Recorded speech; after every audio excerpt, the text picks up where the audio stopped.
Wow, it's been quite a ride since I started this channel. I am so happy and so pumped to see everybody is as excited as me when it comes to wildlife photography and learning more and pushing your photos to the next level. So I've been getting a ton of people who've been asking me, how do you take photos? How do you take wildlife photos? How do you take wildlife video with the Canon 90D? Now, I've already talked much about this camera. This camera is freaking awesome. This is my workhorse. This is my go-to when it comes to getting out there, getting video, taking photos, doing assignments, doing wildlife assignments, etc., etc., etc. This camera actually just won the EISA award, the ISA award for Best Crop Sensor Camera, which is an awesome achievement by Canon.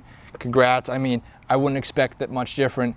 But when you get your hands on this camera, you may be kind of daunted. Think of it like a locked safe, and you need that key just to unlock it, figure out how to use your camera, figure out how to get the shots you want. That's why you guys have me. I'm gonna help you get the shots that you want with your Canon 90D right here, right now. Let's do it.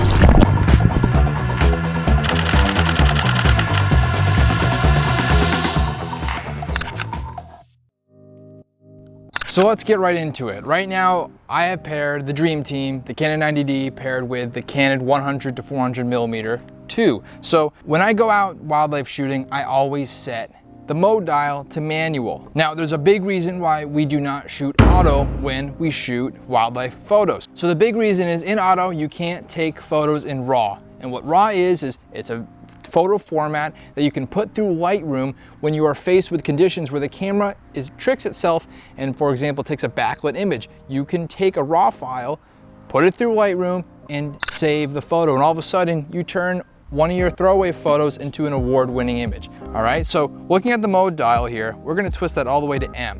Now, there's a lot of wildlife photographers who swear by shooting in AV, that's aperture priority, and shooting in TV, that is shutter priority. There are two big reasons why I do not shoot in those settings. Aperture priority prioritizes the aperture. So when you set the aperture, it'll adjust all the other settings so that you can keep that aperture. That's great for like doing portraits and stuff like that. But for example, say I'm in like a dark setting, right? And I'm in the shaded setting looking for owls. I set my aperture to f5.6. All of a sudden the 90D is like, oh crap, there's not enough light here. I'm gonna put the shutter speed way down so I can compensate and get enough light so the photo looks good. All of a sudden, I will have the shutter speed that is very, very low. I won't be able to take photos of birds in motion very easily, and it's gonna be very hard because it's gonna be very inconsistent results. I won't be able to control everything. That's why I don't shoot in aperture priority. If you shoot in shutter priority, it's even worse. If I set the shutter way, way low, all of a sudden it's gonna jump up to like f10 or f11 or even f15 or up, where all of a sudden the aperture is gonna be very, very small. You are not gonna get the depth of field that you want with your photos if you're going for that nice, solid, like bokeh, creamy background. With full manual M mode, you'll be able to control everything. So for example, I'm in the woods, the 90D has pretty good low light capability, so I'm gonna be shooting at f5.6 with 1/500th of a second. That's instead of shooting in aperture priority where it's gonna be f5.6 at like 1/100th or 1/50th of a second. Those are not good settings for wildlife photography, so that's why I shoot in manual. So I'm gonna twist the dial to manual. Let's look together here. So we are faced with a screen right here that has all these different settings on it. If you're not looking at that and it's blank, press info once, it'll bring you to like this like level, and then you can press info again and boom, you have the screen right here. The very top is the shutter speed. The shutter speed, that is something we are going to be using a lot. You can adjust that in two ways. You can use the touch screen and move that around wherever you want, or you can use the dial at the top of the 90D and move that wherever you want. Usually when I'm walking around the woods, I would have the shutter speed set to the highest I possibly can, because if you run into wildlife that's moving around or there's two birds that are fighting or something like that, you want to be able to capture that action. I've had plenty of mistakes where I'm out there in the woods, I take the photo, I look at my camera, and it's just a complete blur because I was shooting at a lower shutter speed before. I want to be able to go in knowing that I'm going to be getting the shot that I want if I run into something unexpectedly. We can adjust the shutter speed whatever we want later, but I recommend shooting at 1/1000th of a second if you have enough light. Go as high as you can. Moving on, we have the aperture. Set the aperture as low as you possibly can in terms of the f-stop. So the lowest f-stop that you possibly can. What that means is the lower the f-stop, the wider the aperture. You can see here the settings are f4.5. That's what I want. That's the widest aperture I can possibly get. Wider aperture means more light coming into the sensor, clearer images, and you will be able to get that nice creamy bokeh background that you want with your photos. That's the awesome part about wildlife photography, is totally just separating the subject from the background, but still having a sense of what that background is. That's what makes a good wildlife shot. All the way to the right here on the top row, we have ISO, all right? Some people, they manipulate the ISO. I leave it on auto, because I want to be able to go and only manipulate a couple different settings in the ISO to work around it. The exposure compensation. You don't have to mess around with that too much in the average condition. When you don't have enough light in your sensor, you want to be able to manipulate the other two settings, the shutter speed and the aperture, and not mess around with the exposure compensation that much. That is another setting that the camera uses to add more light to the image or darken the image a little bit, okay? Moving on here, we have the flash exposure. As wildlife photographers, it is our job to document wildlife, right? Because why do we document the wildlife? Because we love it, because we want to share our passion with other people. Using flash will disturb the wildlife and will probably overly stress them out, which is basically very hypocritical of what we're trying to do. We're trying to document wildlife, we're trying to raise awareness, stuff like that. So don't mess with the flash. Don't use flash with wildlife photography unless it's like a very specific special situation. But moving on, that's a whole argument on its own. Then we have Wi-Fi. You can tap that and connect your camera to your phone if you want to set a blind up somewhere, put your camera in it, like in front of a bear den or something, have whatever's coming out, walk in front of the camera, press the button on your phone, take the picture with the camera, but from your phone, which is pretty cool. Moving on here, we have image effects, okay? I usually don't mess around with that too much because this is more for JPEG shooters. The reason why JPEG shooters mess around with these settings is because they want to get a very flat profile so that they can edit it in post and get more detail out of the images in post. Since we're shooting it raw, that doesn't matter. You don't really need to mess around with that too much. This is more for like sports shooters who can get away with shooting with JPEGs. Moving on, we have ambience priority. This is your camera adjusting to what type of light that is going to be coming into the sensor. So, for example, on auto, it automatically detects the ambience priority of what you want. But going on here, we have daylight, we have shade, we have cloudy, and we have tungsten. Now tungsten, what that is that's like indoor light. So that's why when you're shooting video indoors on like the automatic setting or on like the sunlight setting, it'll look very like blue, okay? But we're outside, so you can set that to daylight, you can set that to shade, you can set that to cloudy, or you can just keep it on auto. I tend to keep it on auto. If I have a problem, I can quickly go in, adjust the settings a little bit, and boom, I'm fine, all right? So you can keep that on auto. That's another setting you can leave on auto. We have white balance. This is something you want to manipulate depending on the situation you're in. What the white balance does, it adjusts the amount of colors that show in the image. So for example, if we go on this X and Y axis here and set it all the way to blue-green, there's going to be more blues and more greens that'll come out in the image. Neutral, for the most part, you're good. But say you're in very drastic conditions where the sun is very, very gold and you want to get more of that like nice, like neutral looking color to your whites, you can mess around with that a little bit. But that is all stuff that you can be messing around with in post to get the image that you want. When you take a photo with RAW, you are taking data. The image that you're going to be viewing on the computer is not going to be the image that you took. So don't be surprised when you look at the image, it's going to be very flat, there's not going to be much color. It is up to you to be able to adjust the photo to what it looked like in real life. Moving on here, we have autocorrect image brightness. This is like an auto lighting optimizer. This is more for like portrait stuff, okay? You don't really need to mess with this too much. I usually leave it on off. I don't need a correction of brightness and contrast because that is again stuff you can adjust in post-processing. So now all the way at the bottom row, we got a thing called one shot. Tap that.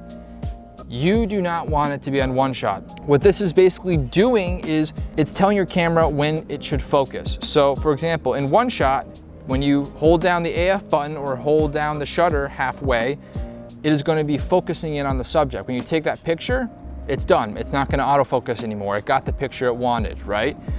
But when you switch that to AI focus, if the subject moves, it auto switches from one shot to servo. That's like it can automatically detect if the subject's moving.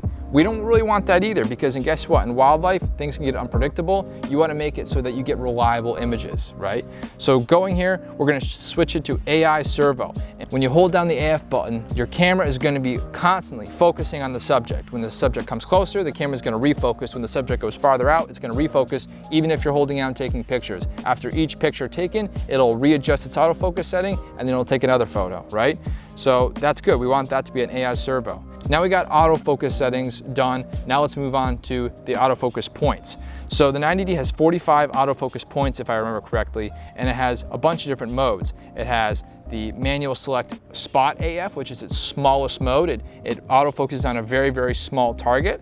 Then you have 1-point AF, you have manual select, zone AF, then you have large zone AF, then you have auto selection, and that's it, okay? So with wildlife photography, you want to decrease the amount of work that your camera has to do. So for example, say there's a bird sitting on a branch. If you have it set to like manual large zone or auto selection AF, where the camera has to read the entire sensor to find out what you want to autofocus on, there's a chance that it might miss. There's a chance that it might focus on the leaf that's next to the bird, or focus on the squirrel that's in front of the bird. But when you switch that to like spot AF, 1-point AF, or zone AF, you limit the amount of area that your camera needs to read in order to figure out what you want to focus on. So it tends to be more reliable. I tend to stick between those 3 settings. Figure out what you want to do. If you're shooting owls that are like in deep, deep brush, go to like spot AF or 1-point AF, so you can go through the brush and take a photo of that owl that's only peeking halfway through. Moving on, we're almost done. Now we have metering. So going into metering, what metering basically does is it tells the camera what you're focusing on, what light it should be letting in to be able to capture detail of a certain subject. So for example, say there's a hawk flying overhead, it's an overcast day, it's gonna be very, very backlit, correct? When you switch it to something like spot metering or evaluative metering, the camera will detect that, wait, I don't wanna be focusing and trying to get detail out of the sky, I wanna be trying to get detail of the hawk. That will limit the lack of detail that'll come out of getting a shot that is totally backlit. I usually keep that on evaluative, and if I get into a spot where this thing is crazy, crazy backlit, I'm gonna choose spot metering. Next, we have the drive, and what the drive basically determines is how many pictures the camera takes when you hold down the shutter button. So we got single shooting, wildlife, we don't want that. We just want high speed continuous. You want to be holding down that shutter and taking a bunch of photos. That will increase the hit rate, and it'll increase the photos that you can choose from to pick out what image is your favorite. What image was best when that hawk took off from that perch. But last and not least, we have the image size and quality. So tap that. You're gonna be given 2 options here. We got the RAW in the upper row, and then we got JPEG in the lower row. You want to select RAW, and then select this dash, which is basically saying that you do not need to take JPEGs when you take a photo. So what this basically means is your camera's gonna be taking RAW photos and won't take any JPEG photos. If you wanna take both at the same time, you can select any one of the JPEGs you want, and it'll take the RAW photo and the JPEG photo. Just know that that's gonna be taking a ton more data, so it'll put more weight on your SD card, meaning you're probably not going to get as many photos out in the field. That's why I usually set it on just RAW. I don't need the JPEGs, I don't use the JPEGs, I don't wanna have anything to do with the JPEGs. I just set it on RAW. What C-RAW is a new version that Canon just released, where it basically is taking out any previews, any JPEG previews that come out with the RAW photo. You get more photos out of the C-RAW, but I have an SD card big enough where if I just take RAW, it's not a big deal, so I just set it to RAW. Whew, that was a ton of information. I hope I didn't confuse you guys. I tried to go through bit by bit to tell you what settings that I tend to go towards when I shoot wildlife photography. So anyway guys, this video was brought to you by Milford Photo. Milford Photo is a local store in Milford, Connecticut that also offers online shopping. Now, they are knowledgeable, they're friendly, and best of all, they know how to set you up with the Canon, Nikon, Sony, Sigma, Tamron setup that you desire most. Guys, if you had any questions, if you have anything you want to say, feel free to comment in the comment section. I always read the comments and I can go through and help you out and answer any questions that may come up. If you like this video, be sure to like and subscribe. Help me know that content like this is stuff you want so I can keep dishing it out to you. Anyway guys, I hope you enjoyed this video, and I'll catch you on the flip side. Hello? Oh yeah, they're still watching the video. I don't know, it ended, but they're still here. It's like what happened with the last one. Yeah, I'll tell them, yeah. I'll tell them to watch this one and this one. Yeah, both of them should be pretty good. Yeah.